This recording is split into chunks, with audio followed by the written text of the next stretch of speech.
New this morning, a man was shot in the face in Albuquerque overnight during a domestic dispute.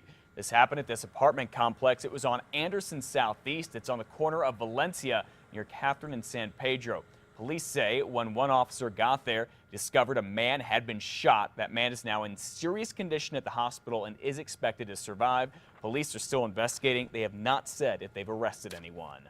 Well, it is a major problem here in New Mexico. I'm talking about food stamp fraud, and it turns out the latest case was an inside job. Someone who works for the state is accused of handing out EBT cards to people for a kickback. But according to a new federal indictment, in 2009 and 2010, Joseph Martin Padilla used his position with the Human Services Department to create more than 30 fraudulent EBT cards using a handful of names, resulting in more than $90,000 in benefits going to himself and others. First of all, it's a limited amount of money, and it's taxpayers' dollars. And let's try to give it to the people who really need it, and instead of giving it to those that abuse the system. He's got a good point. The state now has a new tool to help catch the cheaters who try to sell EBT cards. The department is going to use software that mines Facebook posts where keywords come up. These are things such as EBT or sell. He says the department will get a notification of the post and people will see some kind of banner ad on their Facebook wall reminding them that fraud is fraud. Well, imagine your trash bill going up by more than 40%, then getting no explanation for it. That's exactly what some people in Torrance County say happened to them. Last night on Special Assignment, we showed you why bills for garbage pickup went soaring for some. The Trash Authority says for years it was paying to cover the cost of service to people who live in the county but could not afford it anymore. The move is drawing harsh criticism from people there and one county commissioner. We need somebody to step in and do a very thorough audit of everything. Well, we have confirmed the state auditor's office plans to take a look at the authority's contracts from last year. To find out why, head to our website, KRQE.com. Check out Katie Kim's story anytime or watch it tonight at 9 o'clock on 2 Casa.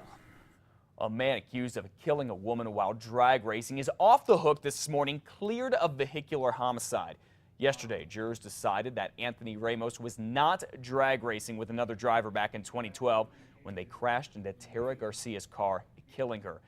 There is Tara there. Ramos's attorney says Garcia may have been on the phone at the time of the crash. The black box in Ramos's car was unretrievable, but the black box in the other car, David Jansen's car, shows he was driving 117 miles an hour up Central and was doing 88 miles per hour at the time of the crash.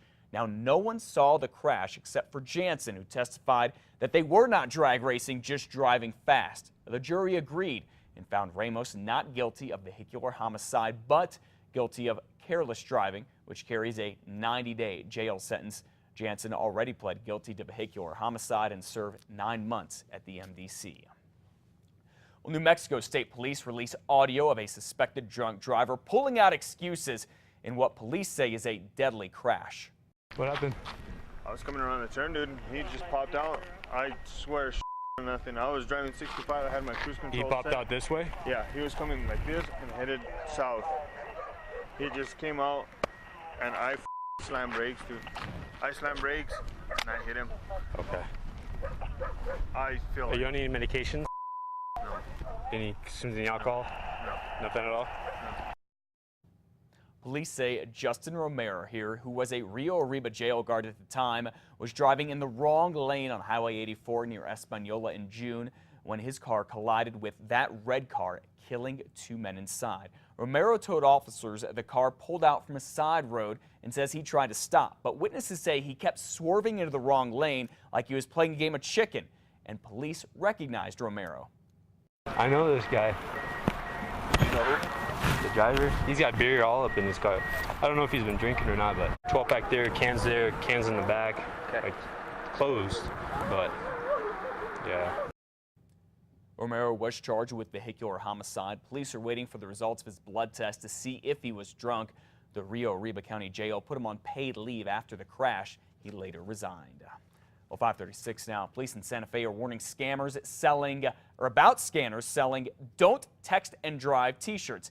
These scammers are going around telling businesses if they donate $300, their name will go on a sponsor as a t-shirt and support the Santa Fe Police Department. But Santa Fe PD is not part of the program. The city's ban on texting while driving went into effect back in August, but the grace period, so you know, is up at the end of this month. Well, if you're in the market for a job, then go press out your best outfit because there is a career fair today. Begins at 10 this morning and goes until 2 this afternoon. It'll be at the Workforce Connection on Mountain in Northeast Albuquerque. Hundreds of jobs from 54 companies will be available. Well, there may be one way you could force Congress to work together. Stick legislators together on a deserted island. Well, it's happening, and it's a reality show. And the stars include New Mexico Democrat Senator Martin Heinrich and Arizona Republican Senator Jeff Flake. The show is called Rival Survival. The pair actually came up with the idea after burning the so-called midnight oil during last year's budget showdown. Senator Heinrich pitched the show to Discovery, and the network jumped at the chance to shoot it. Shark! The two senators were recently dropped off in the Marshall Islands. Those include shark-infested waters, and they had to live on their own. We were dropped off with no food, no water, and just a couple of very meager implements, a machete and a scuba mask. The episode is set to air October 29th on Discovery. Now on the lighter and sweeter side this morning, one of Albuquerque's popular donut shops will be back in a national spotlight today. Rebel Donut is going to be featured on the show Donut Showdown on the Cooking Channel. It's a baking competition, and Rebel has to come up with a royalty-themed donut or donuts. If all this sounds a little familiar, it is. Rebel was on the show last year and won a $10,000 prize. Again, Donut Showdown will be on the Cooking Channel tonight at 8 o'clock. Best of luck to Rebel. That's the Macon Maple Glaze donut you saw there. They have the Blue Sky donut, so much more. Good stuff.